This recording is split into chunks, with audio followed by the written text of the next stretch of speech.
In the winter of 1928, an inventor from Pennsylvania claimed to have done the impossible.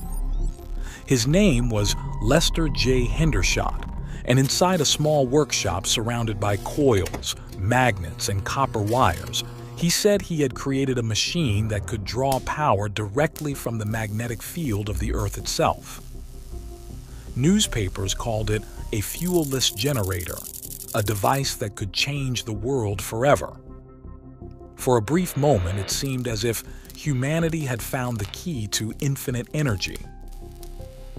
Hendershot was not a scientist by training, but a self-taught engineer, fascinated by radio circuits and aviation. He claimed his breakthrough came while studying the magnetic compasses used in aircraft, noticing strange interactions between coils and magnets when placed in certain positions relative to the Earth's field.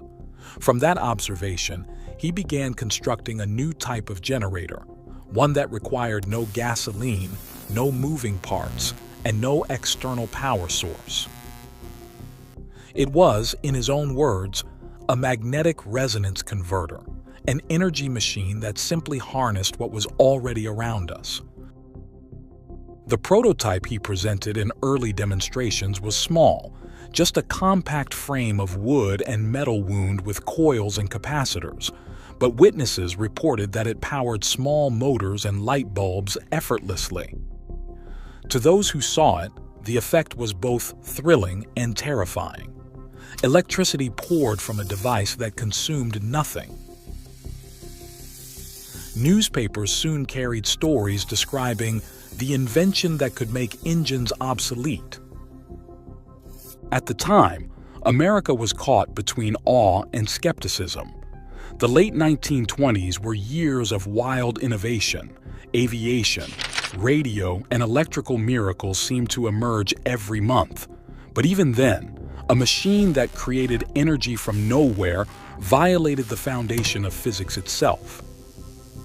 Yet Hendershot spoke with conviction, insisting that he was not breaking any laws of nature, only using forces science did not yet fully understand. According to accounts later published in small magazines, the famous aviator Charles Lindbergh reportedly took interest in Hendershot's device. Some stories suggest that Lindbergh saw a demonstration and even tested the motor connected to it, confirming that it indeed ran without fuel.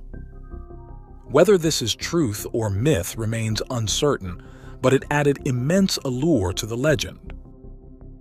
Suddenly, the Hendershot generator was whispered about in hangars and scientific clubs as the invention that could revolutionize flight. Hendershot dreamed that his generator could one day power airplanes indefinitely, making refueling unnecessary. He imagined a world where homes and cities could draw power directly from the planet, silent and endless.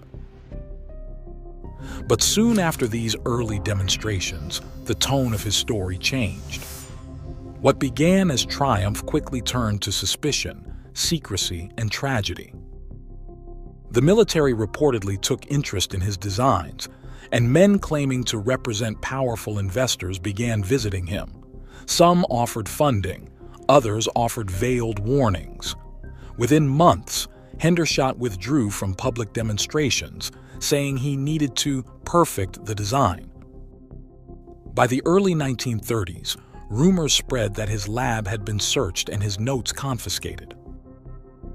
Skeptics argued that his invention was an illusion built on hidden batteries or clever electromagnetic induction. But others who claimed to have replicated his circuits insisted there was something real behind it, a delicate resonance between tuned coils and the geomagnetic field that could generate low but continuous power. The controversy deepened with every retelling. What was certain, however, was that Hendershot's generator disappeared as suddenly as it had appeared. For decades afterward, scattered enthusiasts tried to rebuild it using diagrams allegedly copied from Hendershot's notebooks. Most failed, producing nothing but faint sparks. A few claimed success but offered no solid proof. The Hendershot generator became one of the great ghosts of scientific history, an invention that lived only in rumor and the memories of a few aging witnesses. In the 1950s, Hendershot resurfaced briefly, once again claiming to have perfected his generator. This time, the world was different. The age of nuclear power had dawned, and the dream of free, limitless energy was again in the air. Once more, he began to build prototypes in the hope of finally bringing his vision to the public. He demonstrated a model that supposedly produced 50 to 100 watts of power, enough to light several bulbs without any fuel or input current. A few engineers who saw it admitted that it behaved strangely but could not explain the mechanism. The press picked up the story once more, and suddenly the quiet inventor was again a man surrounded by curiosity and controversy. But fame was not kind to him. By this time, Hendershot had become a nervous, paranoid figure, often speaking about people who wanted to suppress his work. He told friends that certain agencies were watching him, that they did not want a machine which could make energy companies irrelevant. Whether those fears were justified or the product of exhaustion and obsession is still debated. What happened next turned his story from mystery into tragedy. In February of 1961, Lester Hendershot was found dead in his workshop in New Stanton, Pennsylvania. The official report stated that he had hanged himself with an electrical cord. The death was ruled a suicide, and the case was closed. But to those who knew him, the explanation never felt complete. He had been working on yet another prototype in the weeks before his death, reportedly excited about a new discovery. Some said he had just secured a potential deal to mass-produce his generator. Others claimed he was planning a demonstration for the press. None of these plans aligned with the picture of a man preparing to end his life. Rumors circulated that his workshop had been searched before investigators arrived. Some claimed that his papers and coils were missing, his notebook gone. Neighbors recalled strange visitors in unmarked cars days before his death. Whether these are distortions of memory or fragments of truth remains uncertain, but they form the foundation of the mysterious death legend that still surrounds him today. The absence of a thorough investigation led many, including his family, to suspect foul play, theorizing that his innovative work posed a significant threat to large energy corporations. Rumors circulated that Hendershot had been warned by a major corporation, which he declined to name, to cease all work related to his generator, underlining the potential disruption his invention could cause to their lucrative business. Allegedly, Hendershot accepted $25,000 under the condition that he halt his research for 2 decades. He had expressed fears for his safety to his family, indicating the gravity of the threats he faced. Hendershot's death and the suppression of his invention continued to provoke deep questions. Skeptics argue that Hendershot's death was a tragic suicide driven by frustration, financial hardship, and the ridicule of mainstream science. They point out that despite decades of claims, no working model ever surfaced that could be independently tested and verified. Engineers who studied his surviving diagrams described them as incomplete and inconsistent. The scientific verdict, they say, is clear. There was no such thing as a free energy generator. Yet even in that skepticism, questions linger. Why did credible witnesses report seeing the machine work? Why did military representatives and corporate engineers travel to meet him if his device was a hoax? And why, after his death, were his prototypes and notes never recovered? The absence of answers fuels the enduring myth of suppression. Those who believe in his discovery argue that Hendershot stumbled upon an unknown electromagnetic resonance, something akin to what later inventors would call zero-point energy.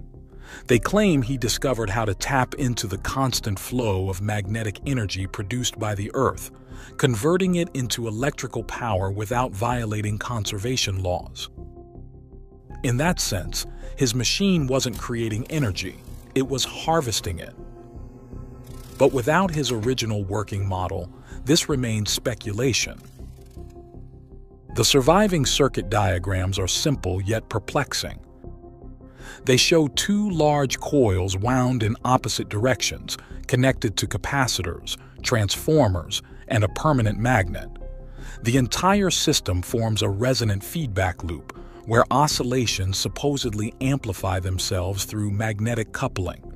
Some modern experimenters believe that under exact tuning, such a circuit could generate small currents from ambient electromagnetic noise, but nowhere near the level of output Hendershot described.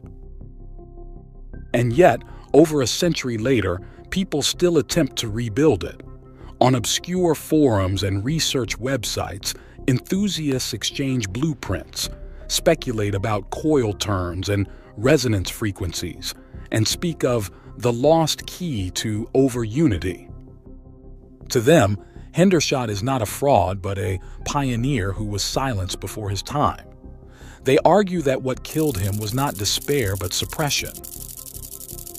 In that narrative, Hendershot's death mirrors that of other controversial inventors, men who claim to have tapped into forbidden energies only to die abruptly before revealing their secrets. Some link him to names like Nikola Tesla and Thomas Henry Murray, inventors whose devices allegedly defied mainstream explanation.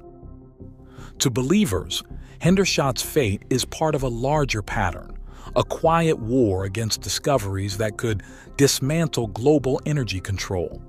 Whether real or imagined, it gives his story the gravity of a lost revolution. In one of his last notes, he reportedly wrote that energy is everywhere if you know how to look. Today, the Hendershot generator survives in digital blueprints circulating across the internet, reinterpreted by enthusiasts using modern components.